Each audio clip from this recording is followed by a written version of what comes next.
Good morning to all. Let me introduce myself.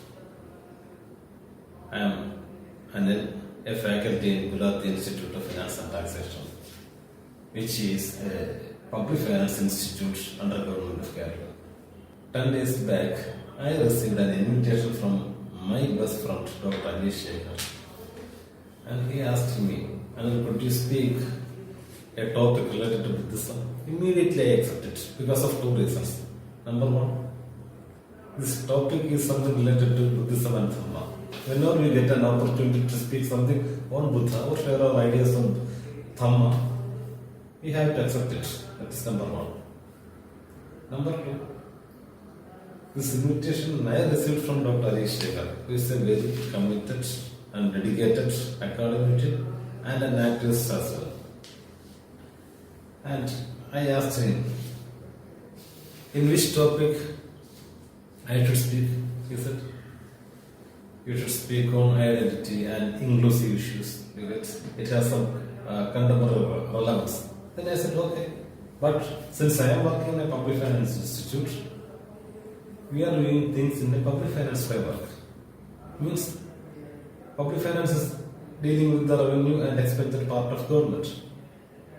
And I will try my best to view or present these issues, these identity issues and inclusive issues in a public finance framework. Is it okay? അങ്ങനെയാണ് ഈ topic നമ്മൾ തിരഞ്ഞെടുത്തത്. കേരളത്തിലെ ബൗദ്ധ ന്യൂനപക്ഷങ്ങളുടെ സ്വത്ത് ഉൾച്ചേർക്കലും ഒരു പൊതു ധനകാര്യത്തിന്റെ അല്ലെങ്കിൽ ധനവിനിയോഗത്തിന്റെ ആ ഫ്രെയിംവർക്കിൽ നിന്ന് ഒരു കുറച്ചു നേരം സംസാരിക്കേണ്ട ആശയങ്ങൾ നിങ്ങളുമായിട്ട് പങ്കുവയ്ക്കുക എന്നുള്ളത്. And this presentation, we will directly go into the presentation. The title is Identity and Inclusion, Kerala's Buddhist Minorities and Public Finance. In this topic, three concepts are embodied. മൂന്ന് ആശയങ്ങളാണ് ഇതിനകത്തുള്ളത്. First is identity issues. Second is the issues of inclusion. Third is public finance. And I will try my level best to address three issues which is related to minorities in general and Buddhist minorities in particular within the landscape of socio-political landscape of Kerala. Okay. Now we are directly coming to the presentation. First, we are taking the issue of identity. Sottam, the case of identity. ഈ identity issue കുറിച്ചാണ് നമ്മൾ ആദ്യം സംസാരിക്കാൻ പോകുന്നത്. അതിൽ തന്നെ identity in social life, Buddhist identity and the revival of Buddhist identity. These three subtopics are included in that portion. Look, what do we mean by identity? Sottam എന്ന് പറയുന്നത് Sottam. It's a very complex idea and a very simple idea too.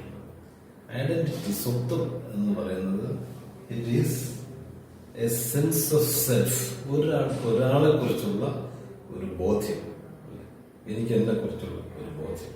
But it is multi dimension.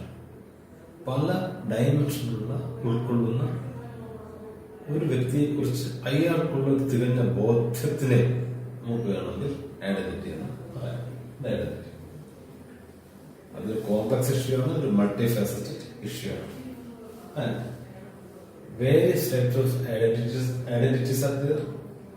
Identity has its own importance and many factors are also affecting identity. What are the types of identities? Three types of identities. The types classification of identity is three. First is personal identity, social identity and national identity. Personal identity means our preferences, our choices, our priorities, how we are conceiving some ideas about ourselves, our behavior, our actions. These are personal identities. And social identity means how we are acting in a group, how we are connected to the society, how we are getting a membership into some particular groups. All these things are social identity issues. And this national identities too. That's a sense of belonging to a particular state or country or nation. So, ഐഡന്റിറ്റിയുടെ വിവിധമായ തരങ്ങളുണ്ട്. ഒരാൾക്കൊരു വ്യക്തിഗത identity കാണും, ഒരു സാമൂഹിക identity കാണും, ദേശീയ identity കാണും. അങ്ങനെ പലതരത്തിൽ ഐഡന്റിറ്റിയുടെ ടൈപ്പ് നമുക്ക് കണ്ടെത്താൻ കഴിയും. whether this identity is important in social life. That is next question. So these identity issues are very, very crucial in a social life because the sense of self that we hold will determine, will shape our own worldview. നമ്മുടെ ലോക കാഴ്ചപ്പാടുകളെ, നമ്മുടെ സമൂഹത്തോടുള്ള കാഴ്ചപ്പാടുകളെ നിർണയിക്കുന്നതിന് നമ്മൾ സ്വീകരിച്ചിരിക്കുന്ന ഐഡന്റിറ്റിക്ക് വളരെ വലിയൊരു പങ്കുണ്ട്. അതുകൊണ്ട് തന്നെ identity എന്ന് പറയുന്നത് സ്വന്തം ഒരു സ്വത്വബോധം എന്ന് പറയുന്നത് നമ്മുടെ കാഴ്ചപ്പാടുകളെ സ്വാധീനിക്കാൻ പ്രാപ്തമായ ഒരു ആശയമാണ്. അതുകൊണ്ട് തന്നെ അതിന് വളരെയധികം പ്രാധാന്യമുണ്ട്. അതുപോലെ തന്നെ it guides our behaviour.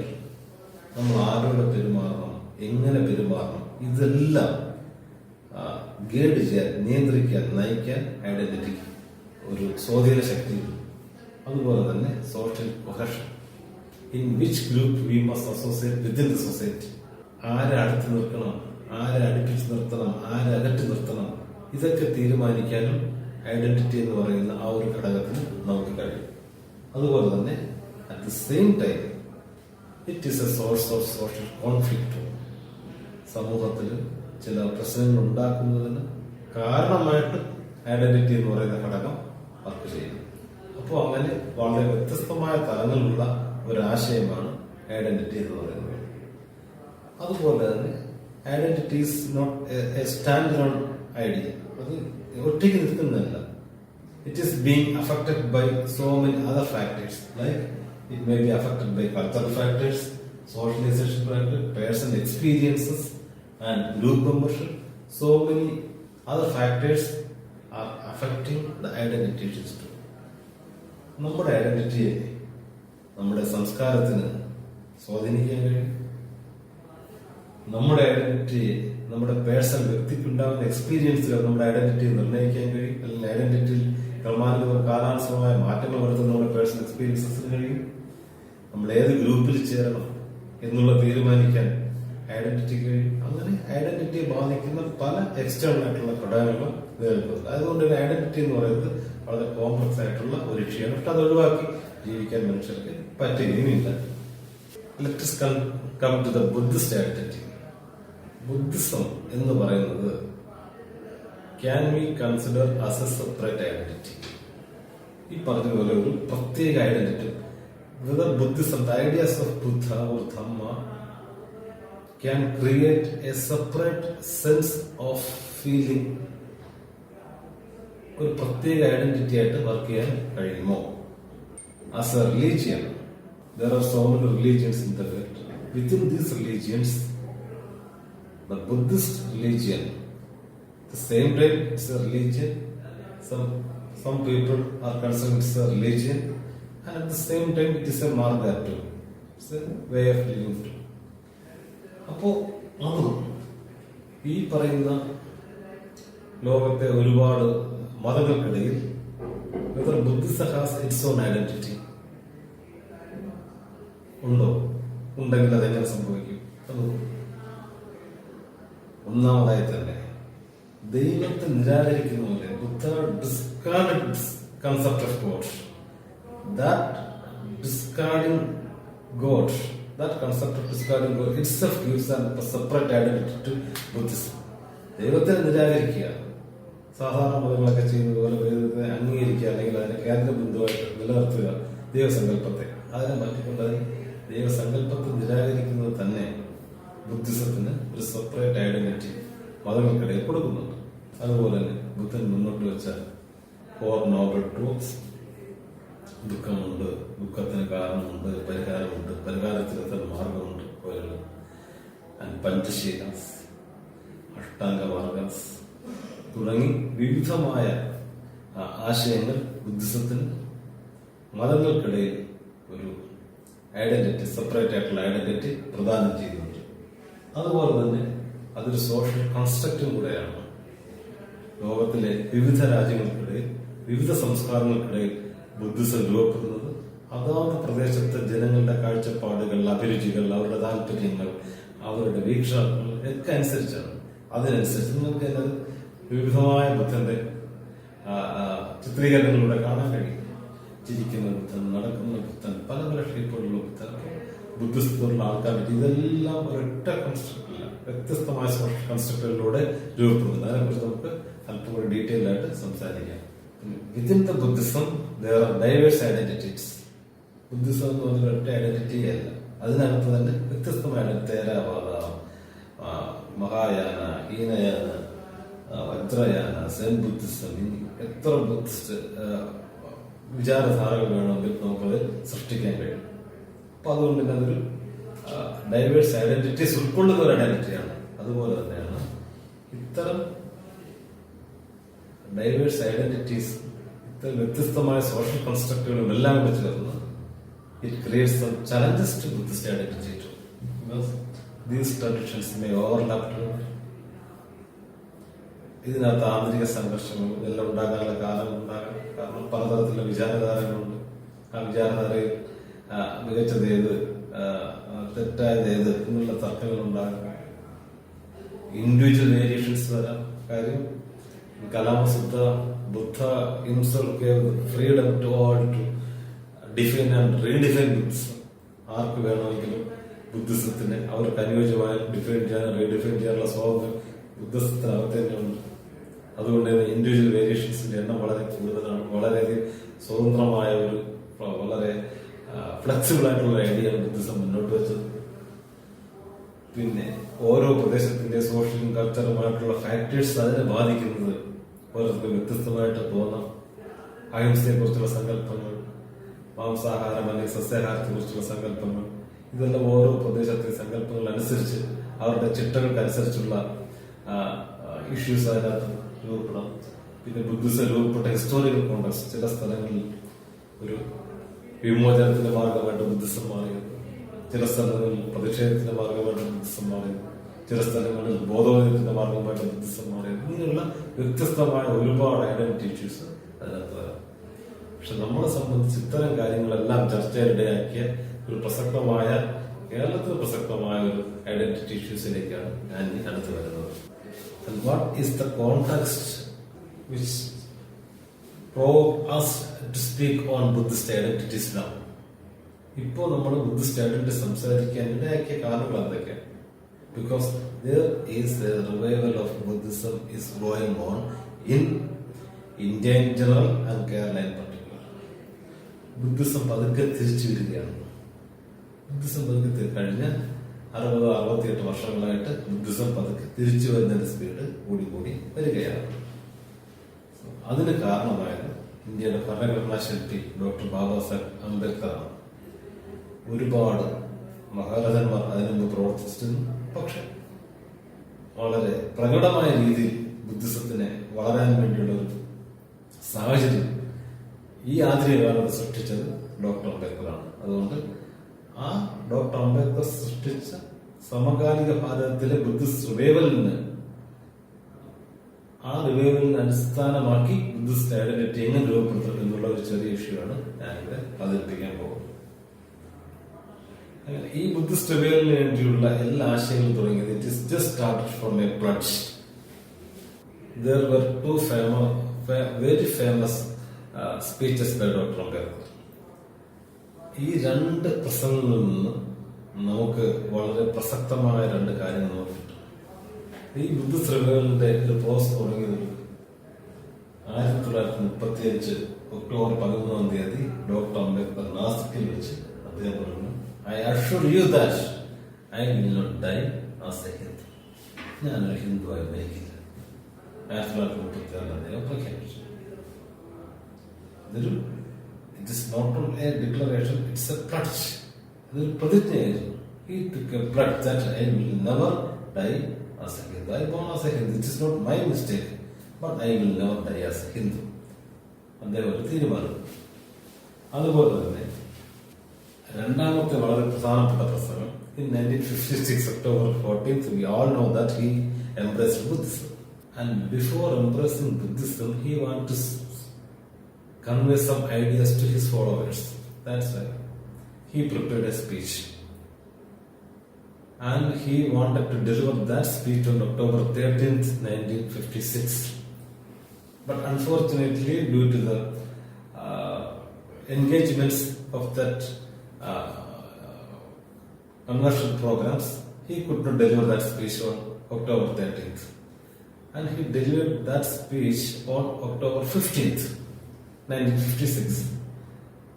1956 October 14 അദ്ദേഹം ബുദ്ധമതത്തെ ആശ്ലേഷിച്ചു. അതിന്റെ തലേ ദിവസം അദ്ദേഹത്തിനൊരു പ്രഭാഷണം നടത്തണമെന്നുണ്ടായിരുന്നു. പക്ഷെ നിർഭാഗ്യവശാൽ തിരക്കുകൾ കാരണം അദ്ദേഹത്തിന് ആ പ്രഭാഷണം നടത്താൻ കഴിഞ്ഞില്ല. അതുകൊണ്ട് തന്നെ പിറ്റേ ദിവസം ഒക്ടോബർ 15 അദ്ദേഹം ആ പ്രഭാഷണം നടത്തി. അതിന്റെ അർത്ഥം എന്താണ്?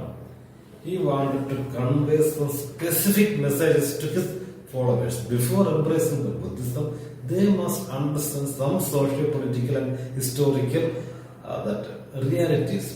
ചില യാഥാർത്ഥ്യങ്ങൾ ജനങ്ങൾ മനസ്സിലാക്കണം എന്ന് അദ്ദേഹത്തിന് നിർബന്ധമുണ്ടായിരുന്നു. പക്ഷെ തലേ ദിവസം കഴിഞ്ഞില്ലെങ്കിൽ അതിന് പിറ്റേ ദിവസം അദ്ദേഹം ആ പ്രസംഗം നൽകിച്ചു. In that speech, he said, why I selected Nagpur for this conversion program. എന്തുകൊണ്ടാണ് നാഗ്പൂർ തിരഞ്ഞെടുത്തത്?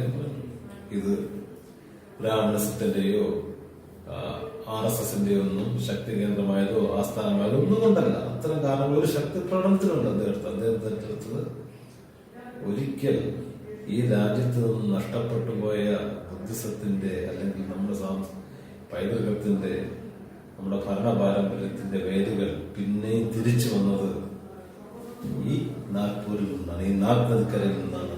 അദ്ദേഹം ആ പ്രസംഗത്തിൽ അദ്ദേഹം പറഞ്ഞു, those who have studied Buddhist history will come to know that the people who have propagated Buddhism in India were the Nag people.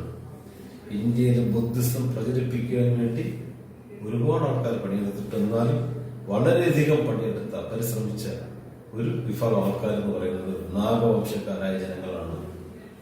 The Nagas propagated the teachings of Lord Buddha throughout India. ഇന്ത്യയെമ്പാടും ബുദ്ധന്റെ പ്രബോധനങ്ങൾ അവർ പ്രചരിപ്പിച്ചു. And we are Nag people. നമ്മൾ നാഗവംശജരാണ് എന്ന് അദ്ദേഹം സധൈര്യം മുന്നോട്ട് പ്രഖ്യാപിച്ചു. ഇതിനാ സത്യം ജനങ്ങളോട് വിളിച്ചു പറഞ്ഞു. ഇന്ത്യയെമ്പാടും ഇദ്ദേഹത്തിന്റെ വളരെ സ്പെസിഫിക് ആയിട്ടുള്ള ആ പ്രഖ്യാപനം അതായിരുന്നു. And you can see the evidences of this declaration in his famous thesis, Untouchables Who Were There. അയിത്തജാതിക്കാരെന്ന് മുദ്രകുത്തപ്പെട്ടവർ ആരായിരുന്നു? And he encouraged that matter and published a very famous thesis on that, Untouchables Who Were There. In that thesis, he said that we belong to the glorious race called Naga who ruled Asia once. ഏഷ്യയെമ്പാട് ഭരിച്ചിരുന്ന ഉജ്ജ്വലമായ നാഗവംശത്തിന്റെ അംഗങ്ങളാണ് ഈ രാജ്യത്തെ അനാര്യജനത എന്ന് അദ്ദേഹം പ്രഖ്യാപിച്ചു. അവർ ബുദ്ധിസത്തിന്റെ ശക്തമായ വക്താക്കളായിരുന്നു. ഈ രണ്ട് കാര്യങ്ങളിൽ നിന്ന് പുതുതായിട്ട് കഴിഞ്ഞ 68 വർഷമായി ബുദ്ധിസത്തിലേക്ക് മാറുന്നവർക്ക് ഒരുപാട് കാര്യങ്ങൾ പഠിക്കാനുണ്ട് അവരുടെ ഐഡന്റിറ്റിയെ കുറിച്ച്. ആൻഡ് ഡോക്ടർ അംബേദ്കർ ഈ പ്രതിജ്ഞ എടുത്തത് മാത്രമല്ല, and he made some efforts to fulfill his pledges. ഈ പ്രതിജ്ഞകൾ നിറവേറ്റാനുള്ള പരിശ്രമങ്ങൾ നടത്തി. ഈ പ്രതിജ്ഞകൾ നിറവേറ്റാൻ വേണ്ടി നടത്തിയ പ്രധാനപ്പെട്ട പരിശ്രമങ്ങളാണ് ബുദ്ധിസത്തിലേക്കുള്ള അദ്ദേഹത്തിന്റെ മാറ്റത്തിന് വേണ്ടി നടത്തിയ ഒന്ന്. അദ്ദേഹം he put forth the idea of annihilation of caste. അക്കാലം വരെ ജനങ്ങൾ വിചാരിച്ചിരുന്നത് it is the caste is the creation of God. That was the propaganda by casteist people. അവരുടെ ആശയം എങ്ങനെയായിരുന്നു? ദൈവം സൃഷ്ടിച്ചതാണ്, പുരുഷന്റെ മുഖത്തു നിന്നും തോളിൽ നിന്നും വന്നതായിരുന്നു. And Dr. Ambedkar said it is not the creation of God, it is man-made. We can annihilate it, and he put forth the idea of annihilation of caste. Not only that, he fought for the rights of people, to ensure the civil and political rights of the people. In 1930, 31, 32, he attended the Round Table Conference and ensured the adult franchise to the people. വോട്ടവകാശം കൊടുത്തു, സംവരണം സംരക്ഷിച്ചെടുത്തു, വിദ്യാഭ്യാസ അവകാശങ്ങൾ സംരക്ഷിച്ചു. ജനങ്ങൾക്ക് വേണ്ടി തത്വങ്ങൾ പറയുകയല്ല, അദ്ദേഹം സധൈര്യം ഫീൽഡിൽ ഇറങ്ങി പോരാടി. ഇതെല്ലാം ചെയ്യുന്നു മാത്രമല്ല, അദ്ദേഹം ചെയ്തു ഇതിനെല്ലാം ഒരു സൈദ്ധാന്തിക അർത്ഥം കൊടുക്കാൻ വേണ്ടി forward the idea of broken man, വിഘടിത മനുഷ്യന്റെ ആശയം അദ്ദേഹം സമൂഹത്തിൽ അവതരിപ്പിച്ചു. എന്തുകൊണ്ടാണ് ബ്രാഹ്മണൻ ഗോമാംസ ഭക്ഷണം ഉപേക്ഷിച്ചത്, അയിത്തം എന്ന് തുടങ്ങി, അതിന്റെ കാരണം എന്താണ്, ഇത്തരം കാര്യങ്ങൾ വിശദീകരിക്കാൻ വേണ്ടി ബ്രോക്കൺ മാൻ തിയറി അവതരിപ്പിച്ചു. And the very striking next point is he exposed the role of Pushyamitra Singha. വളരെ കാലം ഇന്ത്യയുടെ ചരിത്രത്തിൽ പല പണ്ഡിതന്മാർ വിസ്മരിച്ചിരുന്ന പുഷ്യമിത്ര സുന്ദർ എന്ന് പറയുന്ന വ്യക്തി എങ്ങനെയാണ് രാജ്യഹത്യയിലൂടെ ബൃഹദത്ത പൗരനെ വധിച്ചുകൊണ്ട് അധികാരം പിടിച്ചെടുത്തുകൊണ്ട് ഇന്ത്യയെ പിന്നെ ഇരുണ്ട യുഗത്തിലേക്ക് തള്ളിവിട്ടെന്നുള്ള BC 185 ഭരണമാറ്റത്തിനെ കുറിച്ചുള്ള ആ വസ്തുതകൾ അദ്ദേഹം വെളിയിൽ കൊണ്ടുവന്നു. അതിനെല്ലാം ഉപരിയായിട്ട് doctor Ambedkar portrait the socio-political violences or issues in India within a binary. It is a mortal combat between Buddhism and Brahmanism. ഇന്ത്യയിൽ നടക്കുന്ന എല്ലാ സാമൂഹ്യ രാഷ്ട്രീയ അടിയൊഴുക്കുകളെയും ചർച്ചകളെയും പോരാട്ടങ്ങളെയും പ്രതിരോധങ്ങളെയും എല്ലാം ചില ബൈനറികൾക്കകത്തേക്ക് അദ്ദേഹത്തിന് കൊണ്ടുവരാൻ കഴിയും. പ്രധാനപ്പെട്ടതാണ് Buddhism versus Brahmanism.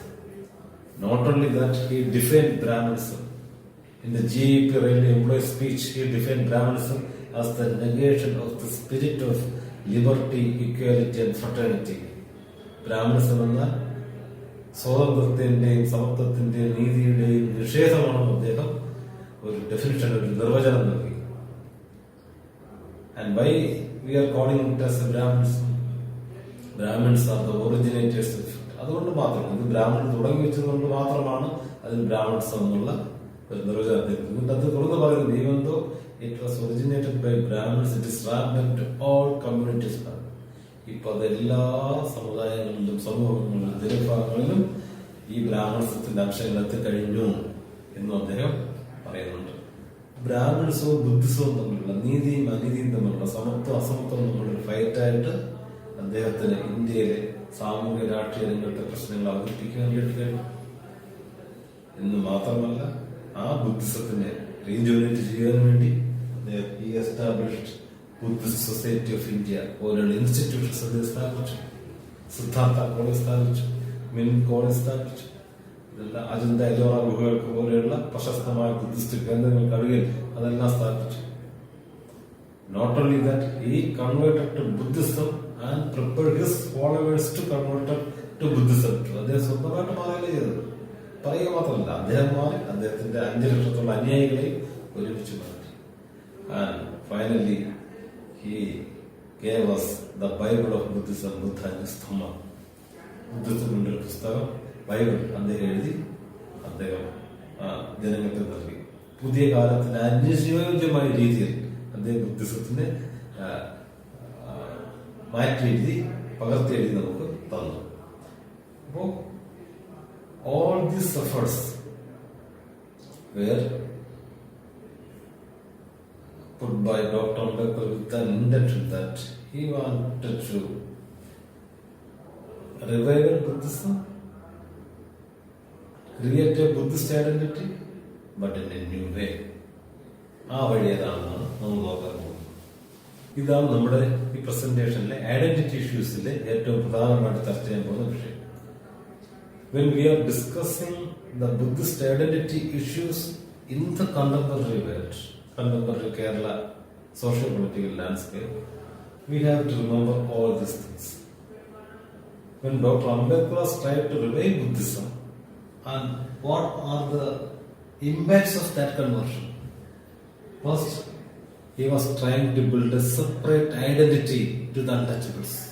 ഒരു വലിയ ജനവിഭാഗത്തിനെ അൺടച്ചബിൾസ് എന്ന് കരുതി ബ്രാഹ്മണിക്ക് സോഷ്യൽ ഓർഡറിന്റെ വക്താക്കളെ മാറ്റി നിർത്തിയപ്പോൾ to that untouchables, Dr. Ambedkar has given a separate identity, Buddhists. They are not untouchables, but they are Buddhists. And this separate identity would change the psychology of the oppressed. Untouchables എന്ന് പറഞ്ഞിങ്ങനെ അകറ്റി നിർത്തിയവർക്ക് Buddhist എന്നുള്ള separate identity, പുതിയ identity ലഭിച്ചപ്പോൾ that identity could change the psychology of the oppressed. അവരുടെ മാനസികാവസ്ഥ, കാഴ്ചപ്പാട്, രീതിശാസ്ത്രം എല്ലാം തന്നെ മാറ്റി മറിക്കാൻ അവർക്ക് കഴിഞ്ഞു.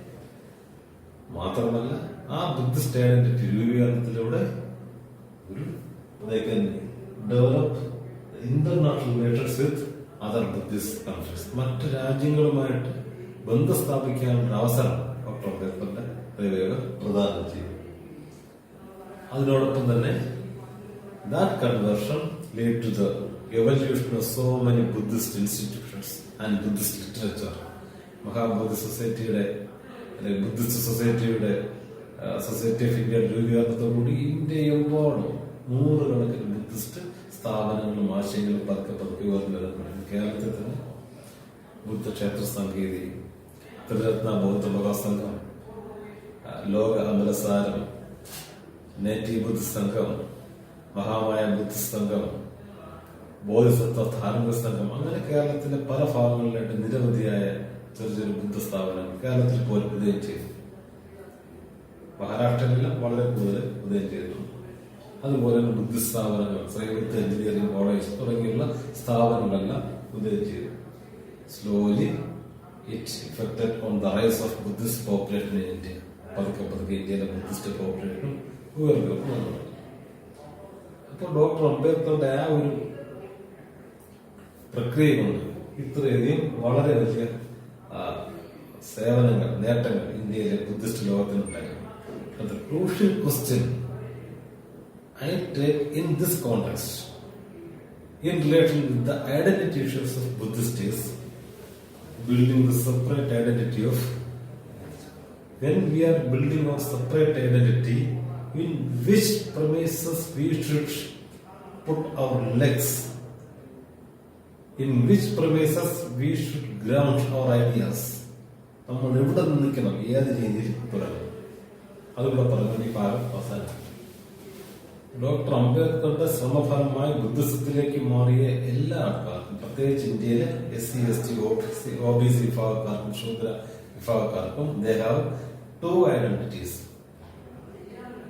One identity is they were ex-untouchables. Second is they were ex-rulers.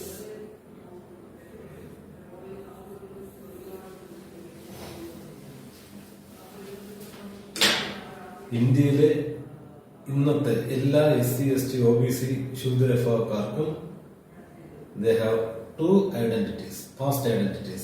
One is they were ex-untouchables. Second is at the same time they were ex-rulers. ഇതിൽ ഏതിൽ നിന്നുകൊണ്ടാണ് നിങ്ങളെ രൂപപ്പെടുത്തുന്നത്, നിങ്ങളുടെ ബുദ്ധിസ്റ്റ് ഐഡന്റിറ്റി രൂപപ്പെടുത്തുന്നത്? പ്രധാനമായിട്ടും ഇന്ന് ബുദ്ധിസത്തിലേക്ക് മാറുന്ന SC, ST, OBC ശൂദ്ര വിഭാഗത്തിൽപ്പെട്ട ജനങ്ങൾക്ക് ഏത് ഐഡന്റിറ്റിയിൽ നിന്നുകൊണ്ടാണ്, ഏത് ഗ്രൗണ്ടിൽ നിന്നുകൊണ്ടാണ് അവർ അവരുടെ ഐഡന്റിറ്റി രൂപപ്പെടുത്തേണ്ടത്? ex-untouchables എന്നുള്ള ഗ്രൗണ്ടിൽ നിന്നുകൊണ്ടാണോ, ex-ruler എന്നുള്ള ഗ്രൗണ്ടിൽ നിന്നുകൊണ്ടാണോ അവരുടെ ഐഡന്റിറ്റി രൂപപ്പെടുത്തുന്നത്? ഇത് ക്രൂഷ്യൽ ക്വസ്റ്റ്യൻ ആണ്. പ്രായണ കേരളത്തിൽ, പൊതുവെ ഇന്ത്യയിലും കേരളത്തിലും സാമൂഹ്യ മാറ്റത്തിന് വേണ്ടി പരിശ്രമിക്കുന്ന പട്ടികജാതി, പട്ടികവർഗ, പിന്നോക്ക വിഭാഗത്തിൽ നിന്നുള്ള intellectuals they are taking the first position to ground their ideas. First, ഒന്നാമത്തെ സ്റ്റെപ്പ് ഞങ്ങൾ we are ex-untouchables. At the same time, they are ex-rulers too. They are forgetting their rulership, the memories of their rulership.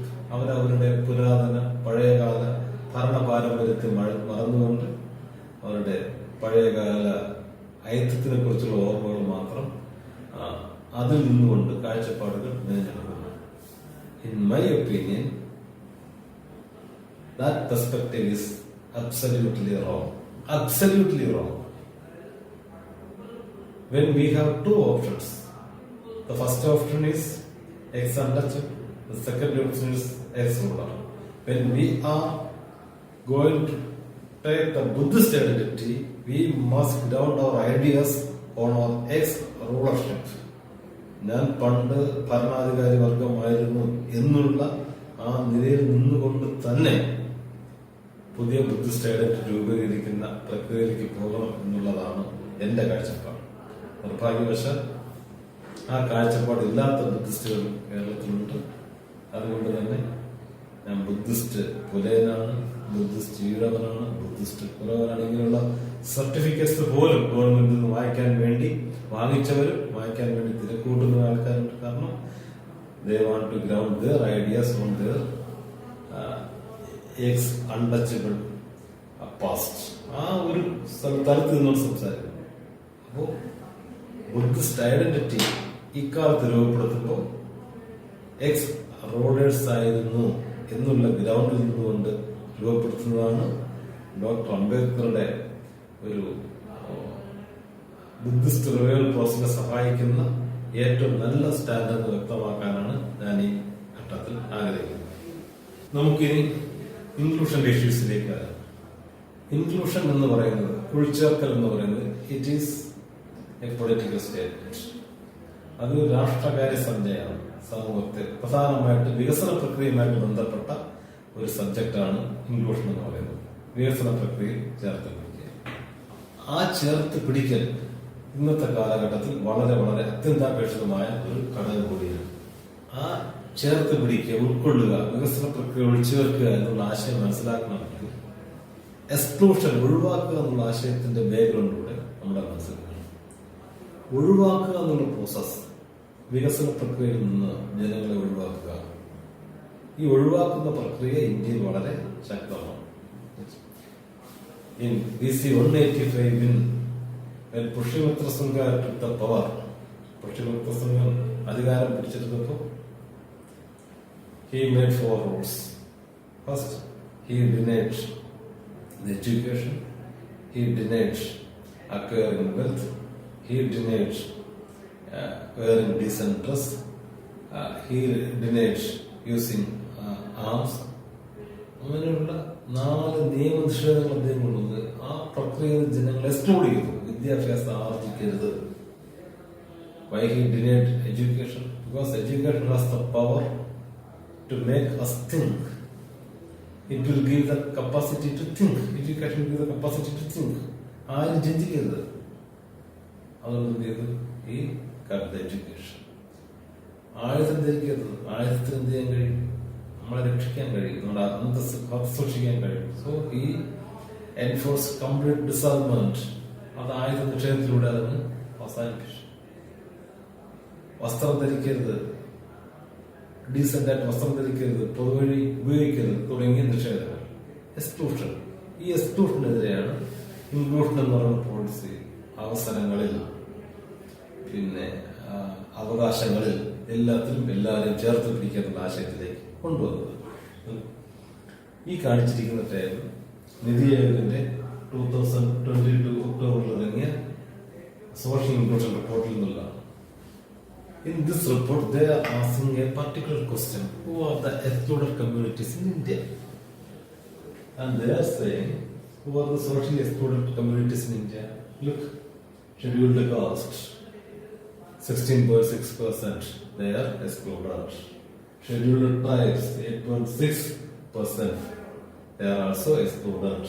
Religious minorities, 19.3%, Muslims, Christians, 6%, Buddhists, Parsis, they are the excluded communities.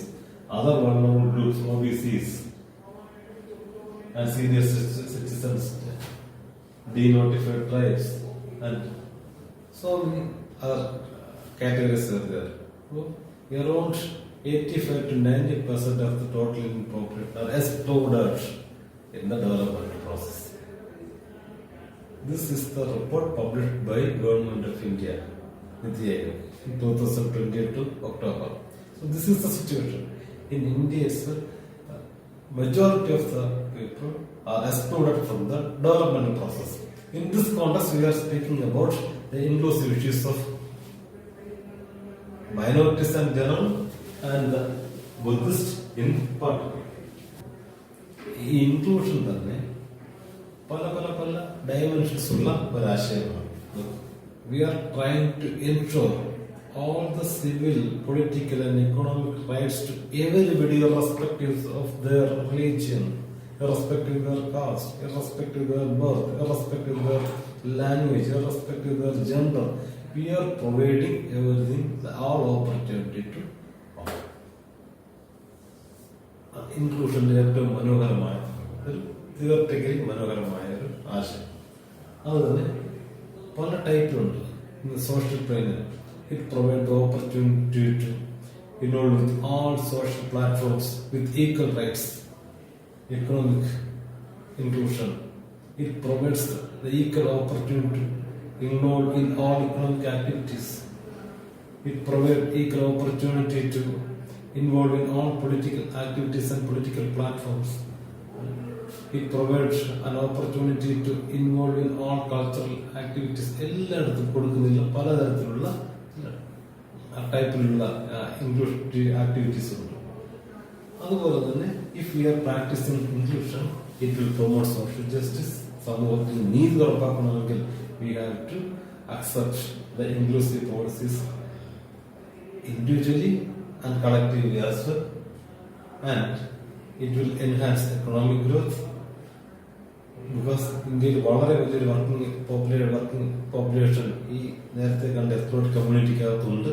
If you are utilising that labour force, it will result in exponential growth in your economic arena, economic development process. Then it is strengthens social cohesion and it will improve quality of life. അങ്ങനെ പല പല ഗുണങ്ങൾ നമുക്ക് ഈ inclusive പോളിസികൾ സ്വീകരിക്കുന്നതുകൊണ്ട് നമുക്ക് കരുതുന്നുണ്ട്. അതുപോലെ തന്നെ ആ ഇൻക്ലൂഷൻ വരാതിരിക്കാൻ, നടക്കാതിരിക്കാൻ, അല്ലെങ്കിൽ ആ ഇൻക്ലൂസീവ് പോളിസി സ്വീകരിക്കുമ്പോൾ ഒഴിച്ചേർക്കുമ്പോൾ അതിനെ പ്രതിരോധിക്കുന്ന, അതിനെ തടസ്സപ്പെടുത്തുന്ന ചില ഘടകങ്ങൾ കൂടെ ഉണ്ട്. സമൂഹത്തിലെ ഇൻഇക്വാലിറ്റി, വിവേചനങ്ങൾ, stereotypes, lack of access തുടങ്ങിയ പല ഘടകങ്ങളുണ്ട്. ചില വ്യക്തികളെ, ചില സമൂഹങ്ങളെ അവർ അവിടെ നിന്ന് വരുന്നു, ഇവിടെ നിന്ന് വരുന്നു, ചില ജാതിക്കാരാണ്, ചില വർഗ്ഗക്കാരാണ്, ഇങ്ങനെയുള്ള സ്റ്റീരിയോ ടൈപ്പ് സമൂഹത്തിൽ നിന്ന് റാമ്പന്റ് ആയിട്ടുള്ള വിവേചനം, ഇന്ത്യയിൽ അകത്ത് നിലനിൽക്കുന്ന വിവേചനം, ഇന്ത്യയിലായിട്ടുള്ള ഇഷ്യൂസ്, ഇതെല്ലാം എന്ത് ചെയ്യുന്നുണ്ട്? ഈ പറയുന്ന ഇൻക്ലൂഷൻ ഉണ്ടാകുന്നതിന് തടയുന്നുണ്ട്. എന്ന് മാത്രമല്ല, ഇൻസ്റ്റിറ്റ്യൂഷണൽ ബാരിയേഴ്സ്, ചില ബാരിയേഴ്സ് ഉണ്ട്. ചില സർക്കാർ ഓഫീസുകളിൽ ചെന്നാൽ പോലും പല ആൾക്കാർക്കും സമയത്തിന് സർക്കാർ ചെയ്ത് കിട്ടാത്ത അവസ്ഥ മുന്നിലുണ്ട്. സോഷ്യൽ എക്സ്ക്ലൂഷൻ, ചിലരെ നമുക്ക് അതിന് നൂറുകണക്കിന് ഉദാഹരണ സമൂഹത്തിൽ തന്നെയുണ്ട്. പലരെയും ഓണർ കില്ലിങ്ങും ഈ അടക്കമുള്ള വിഷയങ്ങൾ നമ്മുടെ മുന്നിലുണ്ട്. സമൂഹത്തിലുള്ള ഒരുമിച്ച് ജീവിക്കാൻ ആഗ്രഹിക്കുന്നവരെ പോലും അകറ്റി നിർത്തുന്ന, അവരെ എതിർക്കുന്ന ഒരു പ്രവണത, സദ്രഭിമാന കൊലകൾ സമൂഹത്തിൽ നിലനിൽക്കുന്നുണ്ട്. ആറ്റിറ്റ്യൂഡൽ ബാരിയേഴ്സ്, ചിലരുടെ പേര് കണ്ടാൽ, ചിലരുടെ നിറം കണ്ടാൽ, ചില രീതിയിൽ കണ്ടാൽ അവരെ അകറ്റി നിർത്തുന്ന പ്രവണത നിലനിൽക്കുന്നുണ്ട്. ഇതിനെല്ലാം തടയാൻ വേണ്ടി അല്ലെങ്കിൽ ചെറുക്കാൻ വേണ്ടിയുള്ള അവയർനെസിന്റെ അഭാവം സമൂഹത്തിൽ നിലനിൽക്കുന്നുണ്ട്. ഇതിനെയൊക്കെ മറികടക്കാൻ വേണ്ടി ഉചിതമായ പോളിസി സ്ട്രാറ്റജീസ് ഗവൺമെന്റ് ആരംഭിക്കുന്നുണ്ട്. ഫോർ എക്സാമ്പിൾ, ഭരണഘടന തന്നെ ആർട്ടിക്കിൾ 17 വഴി അയച്ചത്തിനെ നിരോധിക്കാൻ ശ്രമം നടത്തുന്നുണ്ട്. വിദ്യാഭ്യാസം വഴിയുള്ള പ്രചരണ പ്രവർത്തനം നടത്തുന്നുണ്ട്. കമ്മ്യൂണിറ്റിയെ ഉൾച്ചേർത്തുള്ള കൂട്ടായ പ്രവർത്തനം, സാമൂഹ്യ ഐക്യദാർഢ്യ പക്ഷാചരണം പോലുള്ള പ്രോഗ്രാമുകൾ നടത്താറുണ്ട്. പിന്നെ പ്രാതിനിധ്യം ഉറപ്പിക്കാൻ വേണ്ടിയുള്ള സംവരണം പോലെയുള്ള പോളിസികൾ നടപ്പാക്കുന്നുണ്ട്. ഇങ്ങനെയുള്ള ഇൻക്ലൂഷന് വേണ്ടിയുള്ള പല അജണ്ടകളും മുന്നോട്ട് വയ്ക്കുന്നുണ്ട്. അപ്പോൾ നമ്മൾ രണ്ട് കാര്യങ്ങളാണ് ഇതുവരെ ചർച്ച ചെയ്ത് നിർത്തിയത്. ഒന്ന്, ഒരു ബുദ്ധിസ്റ്റ് ഐഡന്റിറ്റി രൂപപ്പെടുത്തിയെടുക്കുമ്പോൾ, പ്രത്യേകിച്ച് സമകാലിക ഭാരതത്തില് ഇന്ത്യയിൽ രൂപപ്പെടുത്തിയെടുക്കുമ്പോൾ, അത് എക്സ് റൂളേഴ്സ് എന്നുള്ള കാഴ്ചപ്പാടിലൂന്നിയ ഒരു ബുദ്ധിസ്റ്റ് ഐഡന്റിറ്റി രൂപപ്പെടുത്തിയെടുക്കുന്നതാണ് സാമൂഹ്യ രാഷ്ട്രീയ മുന്നേറ്റത്തിനും സമാധാനപരമായ ഒരു സാഹചര്യം സൃഷ്ടിക്കാനെല്ലാം ഏറ്റവും നല്ലത്. ദുർബലമായ പോയിന്റുകളിൽ നിന്നുകൊണ്ട്, അല്ലെങ്കിൽ ഇരവാദികൾ പോലെയുള്ള പോയിന്റുകളിൽ നിന്നുകൊണ്ട് ഐഡന്റിറ്റി സൃഷ്ടിക്കുന്നത് സാമൂഹ്യമായ ഒരു സംഘർഷത്തിന് ഇടയാക്കാൻ സാധ്യതയുണ്ട്. അതുപോലെ തന്നെ ഇൻക്ലൂഷൻ എന്ന് പറയുന്നത് ഉൾച്ചേർക്കുന്ന പ്രക്രിയയിൽ ഇന്ത്യ ഗവൺമെന്റ് തന്നെ പ്രഖ്യാപിച്ചിട്ടുണ്ട്. ബുദ്ധിസ്റ്റ് അടക്കമുള്ള, മൈനോറിറ്റീസ് അടക്കമുള്ള ബഹുഭൂരിപക്ഷം ഇന്ത്യക്കാരും വികസന പ്രക്രിയയിൽ എക്സ്ക്ലൂഡഡ് ആണെന്ന കാര്യം സമ്മതിച്ചിട്ടുണ്ട്. ഇനി നമ്മൾ പബ്ലിക് ഫൈനാൻസിന്റെ ആംഗിളിൽ നിന്ന് ഈ കേരളത്തിലെ ബുദ്ധിസ്റ്റുകളുടെ ഇഷ്യൂസ് വളരെ ലഘുവായിട്ടൊന്ന് പരിശോധിച്ച് നോക്കാം. പബ്ലിക് ഫൈനാൻസ്, പൊതുധന വിനിയോഗം എന്ന് പറയുന്നത് basically it is the study of revenue and expenditure of government. Government എങ്ങനെ പണം സങ്കല്പിക്കുന്നു, എങ്ങനെ ചെലവഴിക്കും. This is the simplest explanation of public finance. Public finance is not limited to that particular activity only. അത് മാത്രം ഉപയോഗിക്കുന്നില്ല. This transdisciplinary subject because calculating the revenue and expenditure part of the government is an economic activity that functioning. So economics is involved in it. ഒരു സാമ്പത്തിക ശാസ്ത്രത്തിന്റെ കാഴ്ചപ്പാട് അവിടെയാണ്. But the decisions of the public money allocation and expenditure is decided by the political leadership. സമൂഹത്തിൽ രാഷ്ട്രീയ നേതൃത്വമാണ് ഈ പണം ഇവിടെ കൊടുക്കണമെന്നുള്ള കാര്യം തീരുമാനിക്കുന്നത് മന്ത്രിമാരും മറ്റും. Politics that is involved. ഈ പണം സമൂഹത്തിലാണ് ചെലവഴിക്കുന്നത്. അപ്പോൾ ഏത് കമ്മ്യൂണിറ്റിക്ക് എത്ര കിട്ടി, that means sociology is involved in it. ഓരോ വ്യക്തിക്ക് എന്റെ ഷെയർ കിട്ടിയോ ഇല്ലയോ എന്നുള്ള ആശങ്കകളുണ്ട്. അപ്പോൾ psychology is involved in it. ഇതിലേക്ക് പണം വരണം, വ്യാപാരം നടക്കണം, മാർക്കറ്റ് ഇടപെടണം.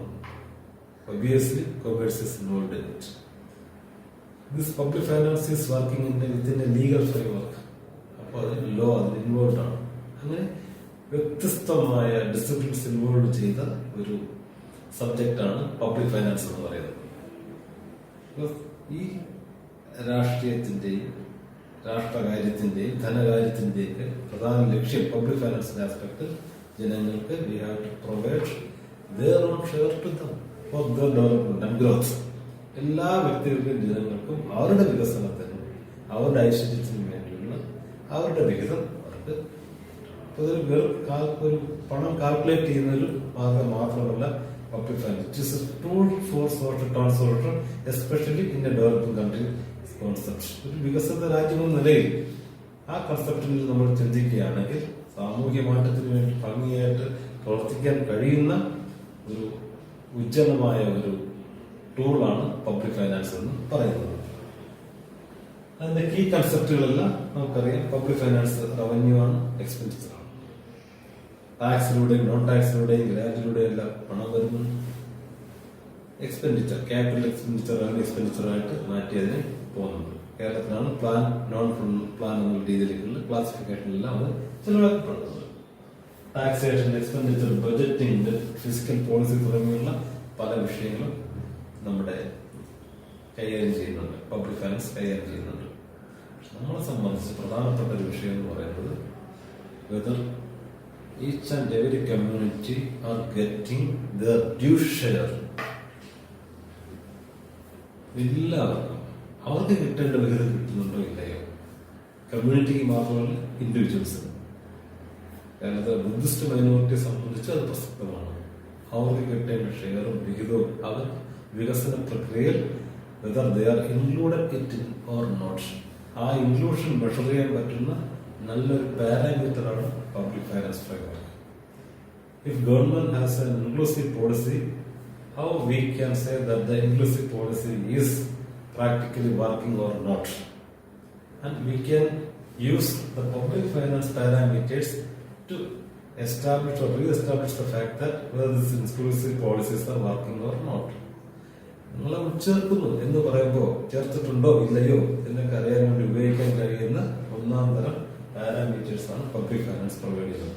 എന്ന് വെച്ചാൽ ആ ഷെയർ കൊടുത്തിട്ടുണ്ടോ ഇല്ലയോ, പണം കൊടുക്കുന്നുണ്ടോ ഇല്ലയോ എന്ന് നോക്കുമ്പോൾ തന്നെ എന്ത് ചെയ്യാൻ പറയും, നമുക്ക് അതറിയാൻ കഴിയും. ആ ഇൻക്ലൂസീവ് പോളിസി വർക്കാവുന്നില്ല എന്നുള്ള ഒരു പ്രധാന പാരാമീറ്റേഴ്സ്. പല പാരാമീറ്റേഴ്സ് എടുക്കാം, ഒന്ന് പബ്ലിക് ഫൈനാൻസ് ആയിട്ട് നമുക്ക് കണക്കാക്കാം.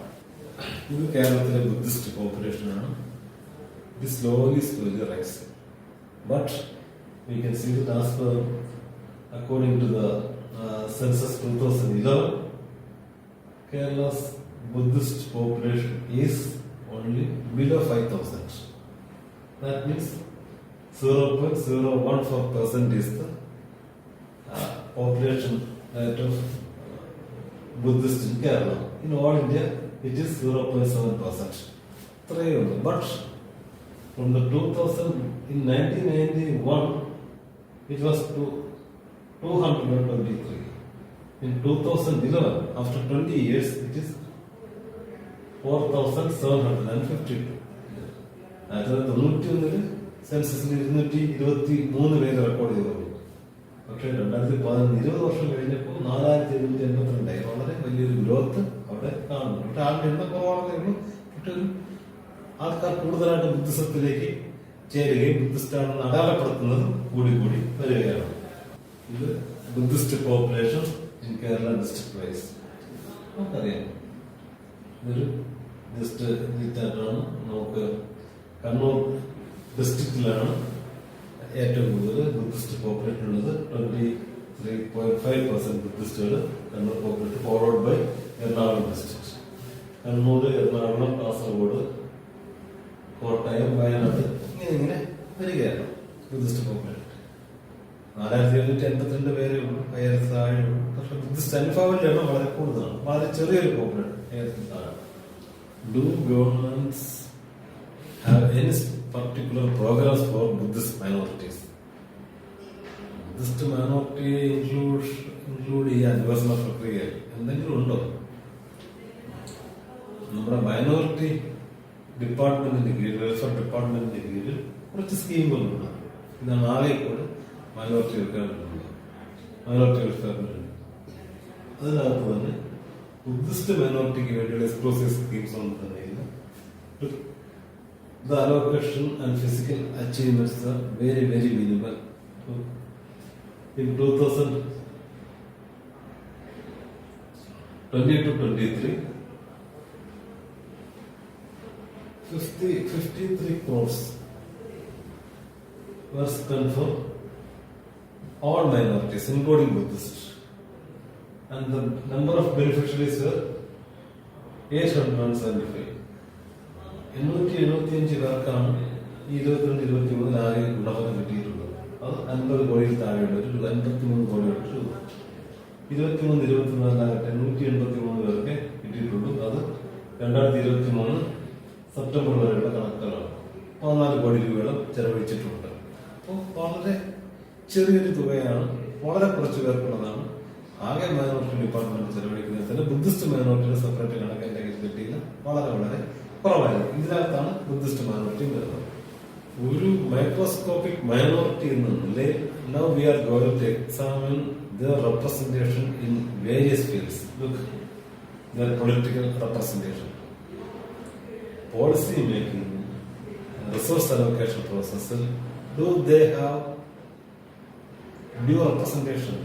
No. നമ്മുടെ നിർഭാഗ്യവശാൽ കേരളത്തിലെ രാഷ്ട്രീയ രംഗത്തോ നയരൂപീകരണ രംഗങ്ങളിലോ ബുദ്ധിസ്റ്റ് അനുഭാവങ്ങളുള്ളവരുടെ എണ്ണം കൂടി വരികയാണെങ്കിൽ ബുദ്ധിസ്റ്റുകളുടെ എണ്ണം തീരെ ഇല്ല എന്ന് തന്നെ പറയാം. And social representation, role models, സമൂഹത്തിൽ അറിയപ്പെടുന്ന രീതിയിലുള്ള ബുദ്ധിസ്റ്റുകൾ, സമൂഹത്തിനെ സ്വാധീനിക്കാൻ കഴിയുന്ന ബുദ്ധിസ്റ്റുകൾ എണ്ണം വളരെ കുറവാണ്. പക്ഷെ അതുണ്ടാകും. ഇക്കണോമിക് റെപ്രസെന്റേഷൻ, ബിസിനസ്സിന്, ഇൻസ്റ്റിറ്റ്യൂട്ട്സ് ബിൽഡിംഗിലെല്ലാം വളരെ വളരെ കുറവാണ്.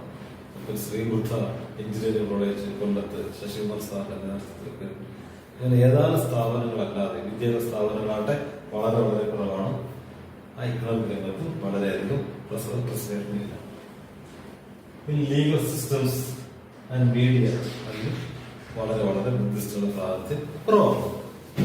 ഇതെല്ലാം സൂചിപ്പിക്കുന്നത് ബുദ്ധിസ്റ്റുകളുടെ റെപ്രസെന്റേഷൻ കേരളത്തിലെ രാഷ്ട്രീയ, സാമൂഹിക, സാമ്പത്തിക, നിയമ മേഖലകളിലെല്ലാം വളരെ വളരെ കുറവാണെന്നുള്ളതാണ്. And look, this slide shows some of the key specific issues which the Buddhists in Kerala face. ഞാൻ 8 എണ്ണം ഐഡന്റിഫൈ ചെയ്തു. Number 1, education assistance issues. പലർക്കും മൈനോറിറ്റി സർട്ടിഫിക്കറ്റ് കിട്ടാനുള്ള ബുദ്ധിമുട്ട് അല്ലെങ്കിൽ കാലതാമസം കാരണം വിദ്യാഭ്യാസ ആനുകൂല്യം കിട്ടുന്നതിന് വളരെയധികം ബുദ്ധിമുട്ട് നേരിടുന്നുണ്ട്. And Buddhist minorities are facing to get minority section itself വളരെ പോരാട്ടം. പാലക്കാടുള്ള കേരള ബൗദ്ധമത സംഘത്തിന്റെ നേതാവായ ശ്രീ ഹരിദാസ് പോലെയുള്ള വിജയൻ മാമൂട് പോലെയുള്ള പലരും പരിശ്രമിച്ചിട്ടാണ് അത്തരത്തിലുള്ള ഒരു സർട്ടിഫിക്കറ്റ് കിട്ടാനുള്ള സാഹചര്യം ഒരുങ്ങി വരുന്നത്. And cultural preservation, Ajay Shekhar സാറിനൊക്കെ കേരളത്തിലെമ്പാട് നിന്ന് ബുദ്ധിസ്റ്റ് സാംസ്കാരിക എതിർശേഷിപ്പ് കണ്ടെടുക്കുന്നുണ്ട്. പക്ഷെ പലതും മറ്റു പല മതങ്ങളുടെ ദൈവങ്ങളായിട്ട് മാറിക്കഴിഞ്ഞു. ബുദ്ധിസ്റ്റ് ശേഷിപ്പുകൾ കിട്ടിയതിനെ സംരക്ഷിക്കാൻ പോലും വ്യാപകമായ ശ്രമങ്ങൾ ഇന്ന് നടക്കുന്നില്ല. മിസ് ഇന്റർപ്രിട്ടേഷൻ, എവിടെ നിന്നെങ്കിലും ഒരു ബുദ്ധിസ്റ്റ് പഴയകാല ബുദ്ധന്റെ ഒരു ശേഷിപ്പ് കിട്ടിയാൽ other people they will start to misinterpretation. അവർ പറയും ഇത് മറ്റൊരു ദൈവമാണ്, മറ്റൊരാളെന്ന് പറഞ്ഞ് അതിനെ മിസ് ഇന്റർപ്രിറ്റ് ചെയ്ത് ബുദ്ധിസ്റ്റ് കൾച്ചറിനെ വഴിതെറ്റിക്കുന്ന ഒരു പ്രവണത വളരെ വ്യാപകമായിട്ടുണ്ട്. ആൻഡ് ഇൻസ്റ്റിറ്റ്യൂഷൻസ് വളരെ കുറവാണ്. സ്പെഷ്യൽ അസിസ്റ്റൻസ് പ്രോഗ്രാംസ് ഈ വളരെ ചെറിയ മൈനോറിറ്റിക്ക് വേണ്ടിയുള്ള ഇൻക്ലൂസീവ് പോളിസിയുടെ ഭാഗമാണ്. സ്പെഷ്യൽ അസിസ്റ്റൻസ് ഒന്നും തന്നെയില്ല. കോഴ്സസ് ആൻഡ് ചെയർസ്, ഇപ്പോൾ നമുക്ക് ശ്രീ ശങ്കരാചാര്യ യൂണിവേഴ്സിറ്റിയിൽ ഒരു ബുദ്ധിസ്റ്റ് ചെയറുള്ളത് വളരെ നല്ലൊരു കാര്യമാണ്. അതുപോലെയുള്ള ചെയറുകൾ പല യൂണിവേഴ്സിറ്റികളിലെ സ്ഥാപനങ്ങളിലും ഇല്ല. കോഴ്സുകൾ പാലി കോഴ്സുകളെല്ലാം വളരെ കുറവാണ്. മൈനോറിറ്റി കമ്മീഷനിൽ തന്നെ റെപ്രസെന്റേഷൻ ഇല്ല. അപ്പോൾ കേരളത്തിലെ ബുദ്ധിസ്റ്റ് ഐഡന്റിറ്റി ഇഷ്യൂസും ഇൻക്ലൂസീവ് ഇഷ്യൂസും അവർക്ക് നിലനിൽക്കുന്നു. ഈ ലഘു പ്രഭാഷണം കൺക്ലൂഡ് ചെയ്തുകൊണ്ട് എനിക്ക് പറയാനുള്ളത്, and Buddhism is a very powerful tool for social change, and once Buddhism has strong roots in India and Kerala, particular Kerala was the land, not the land of God, it was the land of Buddha. But unfortunately, that glorious past was lost. Now we are trying to rebuilding it. So in this context, we have to rebuild the Buddhist society, we have to rebuild the Buddhist polity, and we have to rebuild the Buddhist economy. The moon we have to rebuild. തിരിച്ചെടുക്കണം. And the first step of rebuilding and re-establishing Buddhist cultural heritages in contemporary India, first, the identity is the question. When we are approaching the identity, expose the Buddhist identity like we belong to the glorious race of rulers. We were not ex-untouchables, we were ex-rulers. That is the first thing the Kerala Buddhist must remember. കേരളത്തിലെ ബുദ്ധിസ്റ്റുകളുടെ അവരുടെ identity ഇഷ്യൂസിൽ ഏറ്റവും പ്രധാനമായിട്ട് ഉൾച്ചേർക്കേണ്ട ഭാഗം അതാണ് എന്നാണ് എൻ്റെ അഭിപ്രായം. പിന്നെ രണ്ടാമത് ഇൻക്ലൂസീവ് ഇഷ്യൂസ് ആണ്. ആ ഇൻക്ലൂസീവ് ഇഷ്യൂസ് നിലവിൽ സാമൂഹ്യ രാഷ്ട്രീയ സാമ്പത്തിക മേഖലകളിലൊന്നും ബുദ്ധിസ്റ്റുകൾക്ക് മതിയായ പ്രാതിനിധ്യമോ മതിയായ അലോക്കേഷനോ വിനിയോഗ പ്രക്രിയയിൽ ഇല്ല. അത് പരിഹരിക്കപ്പെടേണ്ടതാണ്. ആ പരിഹരിക്കപ്പെടുന്നതിലൂടെ പരിഹരിക്കപ്പെടാൻ വേണ്ടിയുള്ള പരിശ്രമങ്ങൾ നടത്തുമ്പോൾ കേരളത്തിലെ ഇന്ത്യയിലെയും ബുദ്ധിസ്റ്റുകളുടെ ഐഡന്റിറ്റി ഇഷ്യൂസ് അല്ലെ ഇൻക്ലൂസീവ് ഇഷ്യൂസ് ഈ ഒരു ചെറിയ ഒരു ഗ്രാഫിലൂടെ മനസ്സിലാക്കാൻ കഴിയുമെന്ന് ഞാൻ പ്രതീക്ഷിക്കുകയാണ്. ഇങ്ങനെ ഈ വിഷയത്തെക്കുറിച്ച് സംസാരിക്കുവാൻ ഒരവസരം നൽകിയ കാലടി സർവകലാശാലയിലെ സെന്റർ ഫോർ ബുദ്ധിസ്റ്റ് സ്റ്റഡീസിന് നന്ദി അറിയിച്ചുകൊണ്ട് ഞാൻ എൻ്റെ ലഘുവായ ഈ പ്രഭാഷണം ഇവിടെ അവസാനിപ്പിക്കുകയാണ്. നമസ്കാരം.